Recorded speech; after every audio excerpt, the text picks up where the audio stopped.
Naalala ko mga kapatid, nung kami maliliit pa, ng aking ate, si Sally, ako, si Brother Feli, kami pamilya, mahilig kaming mangilaw sa ilog. Sa Bisaya, mano, mangilaw sa ilog para manghuli ng isda. Gandang tignan yung isda na natutulog, nakasandal lang sa mga bato yun, tapos yung mga hipon para nakatihaya lang. Mahilig kami nun.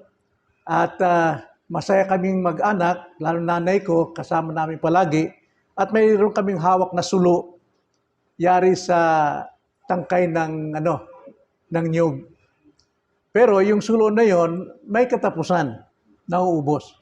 Pero habang nagsusulo kami, nagtatawanan kami magkapatid, masaya-masaya kami, marami kami nakikita, marami kaming naiiwasan mga delikado sa aming mga paa. Pero asahan natin ito'y namamatay. At kapag namatay na, nalulungkot kami dahil halos di kami magkakitaan sa dilim ng gabi. At nangangapa kami at wala kami magandang nagagawa tulad ng may liwanag. Buhay Kristiyano, ganoon din. Kapag ang buhay ng Kristiyano ay nawala ang liwanag, hindi na maganda ang kanyang patutuo sa kanyang kapaligiran. May mga problemang nakikita at wala siyang pakinabang. At ito ang isa sa mga turo ng ating Panginoon na dapat nating pagyamanin sa ating buhay, na dapat ang isang Kristiyano ay laging nagliliwanag. At ito'y nasa turo niya, buksan natin ang ating mga Biblia, Matthew chapter 5, verse 14 to 16, na pinamagatan kong nagliliwanag na Kristiyano. Ganito ang sabi, kayo ang ilaw ng sanlibutan, ang isang lungsod na nakatayo sa ibabaw ng isang burol ay hindi maitatago. Hindi nila sinisindihan ang isang ilawan at inilalagay sa ilalim ng isang takalan, kundi sa talagang patungan at nagbibigay ng liwanag sa lahat ng nasa bahay. Pagliwanagin ninyo o paliwanagin ninyo nang gayon ang inyong ilaw sa harap ng mga tao upang makita nila ang inyong mabubuting gawa at luwalhatiin nila ang inyong Ama na nasa langit. Tayo'y manalangin, mga kapatid. Panginoon, salamat po sapagkat ang mga salita ninyo'y laging bukas para sa amin. At ito'y nagliliwanag sa aming buhay kung paano kami magliwanag sa buhay na ito bilang Kristiyano sa madilim na sanlibutan. Muli niyo kaming tulungan, Panginoon, na aming makita ang dapat naming matutunan at aming mapanghawakan, panaligan at ipamuhay ang mga katotohanan ng aming matatanggap ngayong gabi sa aming pulong panalangin. Itong aming dalangin sa pangalan ng Panginoong Hesus. Amen. Nang layunin ng Panginoon dito sa talatang ito na paliwanagin ninyo ang inyong ilaw ay upang may hayag o may pakita ng mga mananampalataya ang katangian ng mga taong nasa kaharian ng Diyos. Alam natin sa immediate context, chapter 5, verse 1 hanggang 12, itinuturo ng Panginoon dito ang mga katangian ng mga Kristiyano, mga taong nasa kaharian ng Diyos, na sila'y mga mapapalad, siyam na mapapalad ito.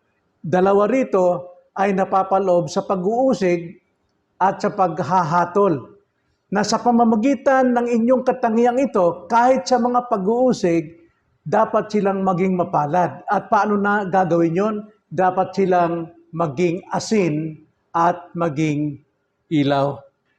So sa ating buhay din, upang huwag nating mawala ang liwanag natin, kailangan nating ilapit sa Diyos at ating ipanalangin ang tatlong bagay. Tatlong ipapanalangin natin sa gabi ito upang mapanatili natin ang ating pagkakilanlan o pagiging ilaw. Unang-una, mapapansin natin sa verse 14, ipanalangin manatili ang ating pagkakakilanlan, ang ating identity. As a Christian, sino ba tayo sa mundong ito? Ang sabi po ng Panginoon, kayo ang ilaw ng sanlibutan. Direktang sinabi ng Panginoon kung sino tayo, ano bang pagkakilanlan natin. Hindi sinabi na lahat ng tao ilaw, kundi tinutukoy niya ayon sa konteksto ang mga mananampalataya, ang mga citizen of the kingdom. Kahit may persecutions, mayroong trials, ay dapat manatili pa rin ang ating character as a blessed ones. Kayo ang ilaw. Yan po yung pagkakilanlan natin. Ilaw ng sanlibutan. Hindi lang sinabi sa ating pamilya, kundi sa sanlibutan. Sapagat ang sanlibutan, ang mga tao ay nasa kadiliman. Tulad ng nakaraan, ang mga tao ay nabubulok sa kasalanan, kaya dapat tayong maging asin para sila'y buhayin, panariwain, bigyan ng lasa ang kanilang buhay. Daw kayo ang ilaw, sinasabi, pero alam natin, John 8:12, only Christ, siya yung tunay na ilaw ng sanlibutan. Sa makatwid, kung tayo'y tinukoy ng Panginoon sa ating ating identity as light, nasa atin o pinapalagay na nasa atin si Kristo. Si Kristo ang ating ilaw, ang ating liwanag. Kung paanong si Kristo, ayon sa Acts chapter 10 verse 38 ng ating pag-aralan ng Sunday, si Kristo ay nagparito para gumawa ng mabubuting gawa, yung liwanag niya. So ang liwanag dito, si Kristo na gumagawa ng kabutihan. At taglay natin si Kristo. Simula nung tayo po'y tumanggap sa Kanya, dahil tayo sumampalataya, ipinagkaloob sa atin ng Kanyang Espiritu, Galatians chapter 4 verse 6. At dahil sa atin si Kristo, dapat daw, ang sabi, ipaliwanag natin o ipahayag natin si Kristo sa ating buhay. Sapagkat ang sanlibutan ay puno ng kadiliman, puno ng kasamaan, andyan yung mga corruption, andyan yung pagnanakaw, andyan lahat ng krimen, lahat ng masasamang ugali, kailangang makita sa atin si Kristo, yung liwanag, nang sa ganon sila man ay matutong kumilala sa ating Panginoon. Ang ilaw po ay kumakatawan sa katotohanan. Tayo ay katotohanan. Nasa atin ang katotohanan. Katotohanan tungkol kay Jesus, katotohanan tungkol sa katwiran ng Diyos, katotohanan tungkol sa kabanalan ng Diyos. Ang mga katotohanan ito ay nakapaloob sa ating buong pagkatao bilang isang Kristiyano.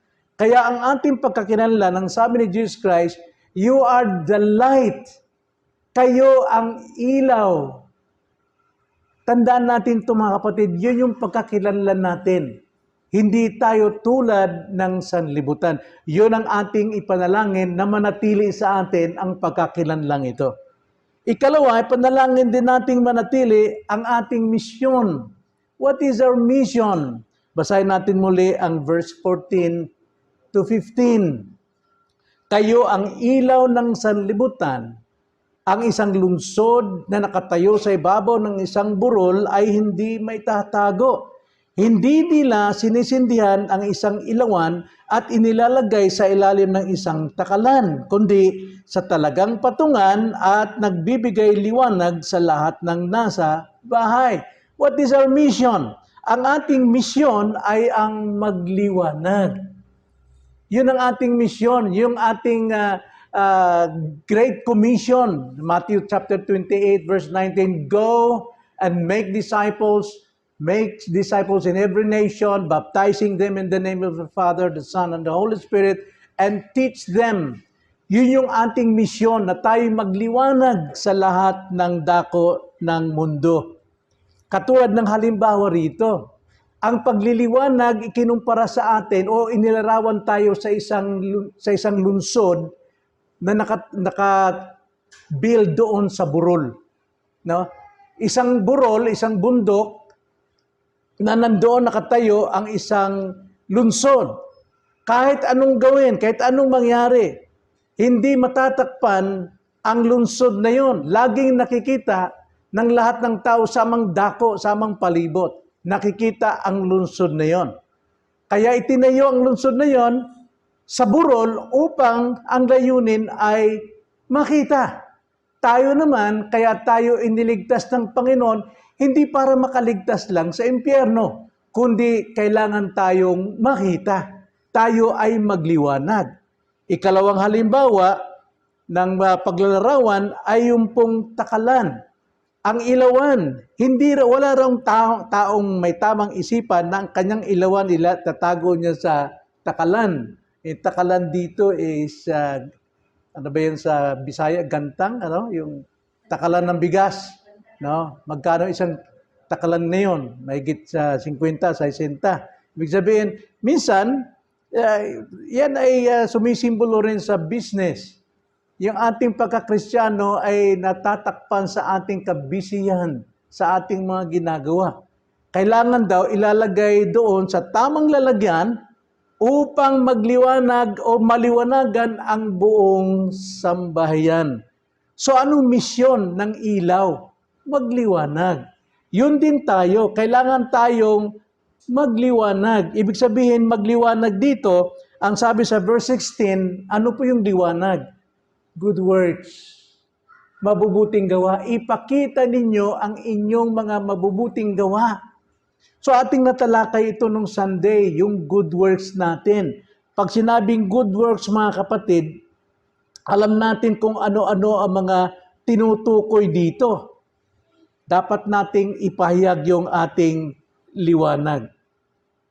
Wala pong lampara na tinatakpan. Dapat nating ipakita ang ating pananampalataya. Natatakpan lamang ang lampara kung sinasadya natin na ikompromiso ito. Tulad ng asin, nawawala ang kanyang timpla kung ito'y nahaluan ng anumang dumi o mga kapintasan. Dapat nating ipakita ang ating pananampalataya, yung ating buhay as a Christian, sa magitan ng good works, na alam naman natin ang good works, kung naalala natin, ito yung pagmamahal natin sa kapwa at paglilingkod sa kanila. Mayaman man, mahirap man, pobre man, o bata man, o matanda man, kailangan tayo gumawa ng kabutihan. Mamuhay tayo sa katwiran. Yun po isang good work kapag namumuhay tayo ng may integridad.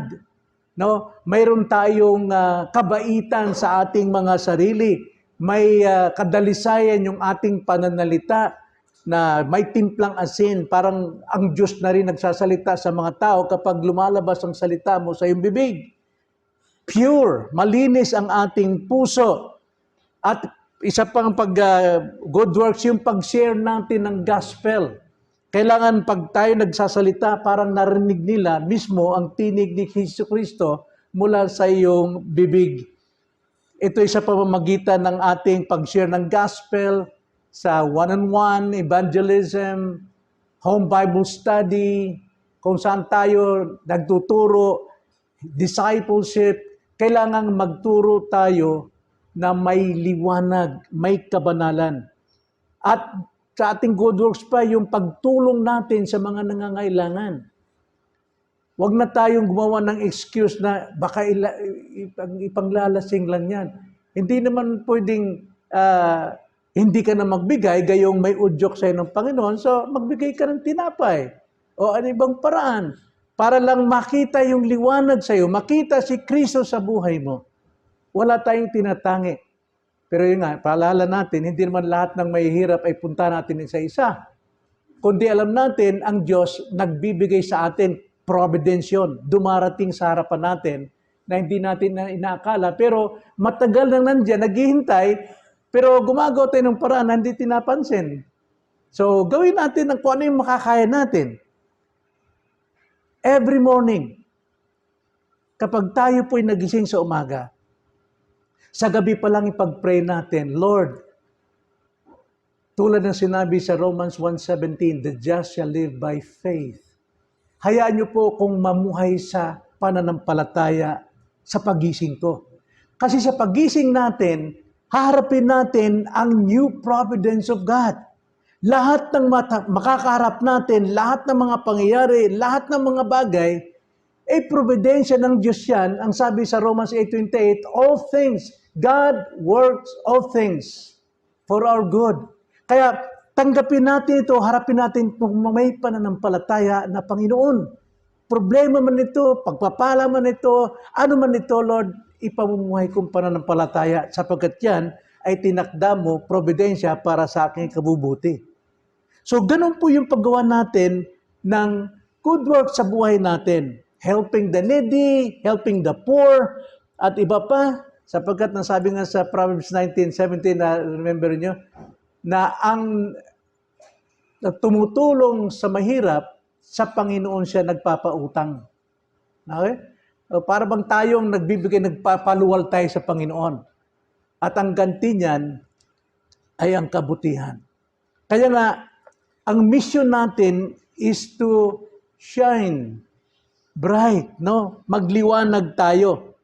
Hindi natin ipinapakita si Kristo, yung kabutihan natin, yung good works natin, para sa ating sarili, kundi pinapakita natin sa iba. So yun po yung mission. Isa dyan dapat nating panalangin, manatili ang ating pagkakalinlan, manatili ang ating misyon. At ikatlo, verse 16, panalangin nating manatili ang ating layunin. Ano bang layunin ng pagpapakita natin ng good works?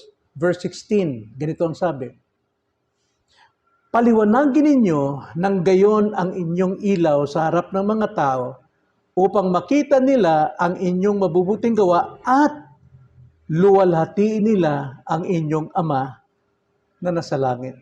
Yun po yung ating layunin. Maluwalhati ang Diyos sa ating buhay, sa lahat ng ating ginagawa. Yun naman talaga di ba? 1 Corinthians 10:31, whether you eat or drink, or whatever you do all for the glory of God. Kaya tayo'y mamuhay sa utos ni Kristo. Hindi para maligtas, kundi ipakita ang liwanag ng isang tunay na ligtas. Paliwanagin natin ng gayon ang inyong ilaw. Ibig sabihin, mayroon tayong tungkulin, mayroon tayong pagsisika, mayroon tayong pagkakamali, ituwid natin the next time. Kung mayroon tayong nakaligtaan, alalahanin natin para sa ganon, may isagawa natin sapagkat ang Diyos ang naluluwalhati. Sa tuwing tayo gumagawa ng kabutihan, nakikita sa atin ang katangian ng Diyos. Ang katangian ng Diyos, wala siyang itinatangi. Pangit man, maganda man, mahirap man, mayaman man, matanda man, bata man, o anumang klase siyang tao. Kung atin itong ipinapakita na walang pagtatangi yung ating good works, naluluwalhati ang Diyos, natutuwa talaga ang Diyos. Sa tuwing tayo ay gumagawa ng mabuting gawa, naluluwalhati ang Panginoon. Kahit hindi natin sabihin, Lord, luluwalhatiin ka nito. No, luwalhati ng Diyos sa ginagawa mo. Natutuwa ang ating Panginoon. Kaya nga, ang sabi, matanda natin yung Titus chapter 2, verse 7 to 8. Ganito po ang nasusulat sa banal na kasulatan. Sa lahat ng mga bagay, ay ipakita mo ang iyong sarili na isang uliran sa mabubuting gawa. At sa iyong pagtuturo ay magpakita ka ng katapatan, pagiging kagalang-galang. Ito'y tumutukoy kay Timothy pagdating sa teaching. Pero sa atin din naman, dapat natin ipakita ang ating pagiging isang uliran sa mabubuting gawa.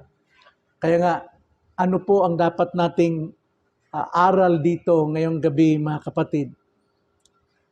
Bilang Kristiyano, tinatawag tayo na upang maging ilaw. Hindi tayo gagawa ng kabutihan o tutulong para tayo ay magkaroon ng benepisyo sa ating ginagawa. Hindi yung kailangan. Gaya ng ating napag-aralan sa 1689. Gumawa ka man ng pinakamataas na mabubuting gawa. Hindi sapat yun na pambayad sa ginawa ng Diyos kay Kristo sa atin. Ang ating pagsisikap na ibigay ang liwanag sa mga tao, yung larawan ni Kristo, ito'y ating benepisyo. Ito'y ating kasiyahan na tayo makitaan bilang isang Kristiyano. At ikalawa, hindi dapat natin itago ang ating pananampalataya. Ito'y sa pamagitan ng ating pagpapakita ng mabubuting buhay. Mabiyayang pananalita. May timplang asin ng biyaya ang ating pakikitungo sa ating kapwa. Kaya ang tanong natin ngayong gabi mga kapatid, bilang pangpukaw sa ating mga sarili, paano mo mas naipapakita ang liwanag ni Kristo sa iyong buhay? Naipapakita mo ba ito? Dapat liwanagin natin sarili natin yan. At ikalawa, ano mga bagay na maaaring humahadlang sa iyo para hindi mahayag ang liwanag ni Kristo? Ano yung mahadlang? Dapat natin itong pagtagumpayan at alisin. Tayo manalangin. Panginoon, maraming salamat po sa inyong mga salita. Kami po ay tinawag ninyo, ilaw. At ang aming misyon ay ang magliwanag para sa layunin na kayo pong maluwalhati sa aming buhay. Sapagkat gaano man karami, gaano man kataas ang maan naming may sagawa na mga mabubuting bagay at mabuting gawa, kulang pa ito sa pinakamabuting ginawa ninyo sa aming buhay. Kaya isang pribilehiyo, Panginoon, ang mapanatili namin ang liwanag ni Kristo sa aming mga buhay upang ang mga tao ay maakay namin mula sa kadiliman tungo sa kaliwanagan ni Kristo. Ito ang aming dalangin sa pangalan ng Panginoong Hesus. Amen.